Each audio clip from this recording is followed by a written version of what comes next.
Hey Morgan, instead of trying a shot of tequila at your housewarming party, try a shot of forgiveness. And I'll send you the bottle. Just tell me where you're at. Welcome to Cliff Alerts. Today we're going to be talking about Lifetime Network's reality-based TV series, Married at First Sight, season number 15, episode number 8. And today we're going to focus on Morgan and Binh. But before we get into it, please like, share, and subscribe. Click that notification button so you know when we upload new stuff. So here we go. Day 13 of Binh and Morgan's marriage. And Morgan is not going to let that stuff go. She is determined to still hold a mistake in communication that Binh did. She's still holding on to that, and she's not going to get anything from it. Yeah, and I think, the episode begins with those two, with Binh working out with his buddy, I guess, James, and talking to him a little bit about that. And Binh looked like he's upset. He looks like he's confused. He looks like he's worn out. He looks like he doesn't know where to go. Confused and unsure of what to do, Right. based on what he's already done Right. in terms of his apologies and trying to set things right for the two of them so that they can move on. He's not comfortable with where he is with what her response has been to that. Because she got him out of the pocket, so to speak. He said he's buying her flowers. He's cheap, so that's a big deal when the brother is buying flowers and trying to, coax her out of this thing that is set up. But he's now confused, and I think it's breaking his spirit. She called Carl and she said Carl usually gives her good advice. So Right, she's telling Carl she's not happy. The honeymoon was a disaster. Yeah, and she also tells Carl that she doesn't trust him. She does not trust her husband. She doesn't trust him, and her walls are up. Right, and my thing is that, okay, you're still there, but did you or did you not hear what Pastor Roberson said about the other side of an apology is forgiveness? She heard it, but it went out of her head. In one ear and out the other? Pretty much. That's unfortunate because that was something that was seriously needed to be held on to, retained, and incorporated. And basically, as a married woman, she can't hold on to everything that the man may do or the wife may do. Upsets will happen. Binh is really trying to do all that he can do. Yes. And at this point, he seems like he wants to, And Morgan, I think, received some really good advice from her friend Carl. He told her, you got to drop your walls. You have got to give this man, who's now your husband, a chance, Right. so that you all have a chance to move on. Right. You And can't- she does seem to understand that. She's blocking everything. She's blocking herself. Yes. Carl said that. He's like, you may not like to hear this, but, this is on you. Same advice the pastor And that's gave her. exactly where I was going with it, because it sounds eerily similar to what the Pastor Roberson had suggested on their first meeting, that she needed to do. Who put the walls up? She did. Who can take them down? You can. I don't know if she thinks he can do it. Right.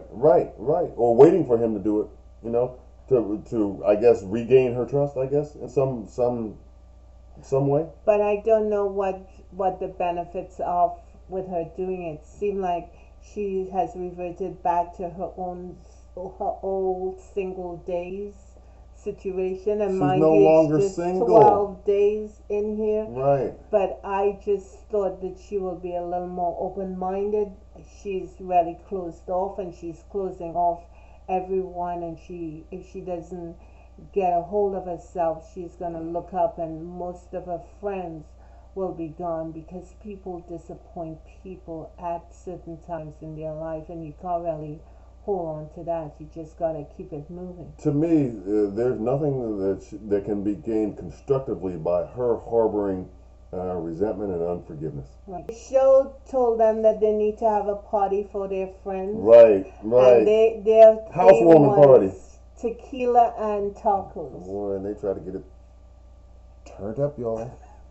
With tequila shots. So they Oh, my bought goodness. good tequila and cheap tequila, And once Ben tasted the expensive stuff he liked, he's Like, now we're talking. like, come over to the other side. Yeah, like. But he said when he drank the cheap stuff, he said it tastes like college. Had a flashback, did he? Joel drinking things with the college buddies, huh? Oh God. Huh? Ben, please stop your foolishness. Wait a minute, man. Hold up, pull up, man. So they had their friends over. Ben had did. his two boys, and Morgan had a girlfriend come over. Yeah, I think so. Yeah. And they were enjoying themselves. The tacos looked great, and they were eating and drinking and having a good time. They looked like they was having a little fun. And of course, the conversation came up about the honeymoon. Right. And in front of everyone, Morgan started to insist that Ben tells those who are present what happened at the honeymoon. It was Now Ben, he looked to me like, okay, well, she told me not to share, and now she's insisting that I do. I don't feel comfortable because I'm gonna hear in front of our guests and to a public audience. This is not the venue. You can't be on both sides of the fence at the same time. And she seemed like she was bullying him at one point. So her friend took Ben downstairs while she stayed and talked with his two boys. And she told them the story of her what Ben did, the mistake that he did, and they really didn't see anything so big about it. Right. They said that he made a mistake. You got to move on. It's gonna happen. It's gonna happen. Deal with it and move on. And one of his boys said, if Ben introduces you to someone, he's gonna say you're a nurse. So problem solved. Why are you still holding on to this? Because she's stuck in seemingly in a pattern based on her single girl days. I think Ben is very aware of what he needs to do to kind of avoid that same kind of scenario coming back up on him down the line. I think he's very aware of that. Well, he got to learn quickly how to deal with a woman, and she is giving a whole lot of signals that are hostile. Yes. He doesn't want to. He's walking on eggshells with her, and he's trying all that he can, and he really looks confused. And in some parts of this, he looked hurt. Yeah, you disappointed know what I mean? maybe. So when they met up with the ladies and the guys, they asked Morgan how she's doing, and she said her walls are up. She doesn't trust him, yada yada yada. And then Lindy actually told her that if she's not there to feel lovey-dovey with Ben, she needs to start forming a friendship with him. He really needs to just move on.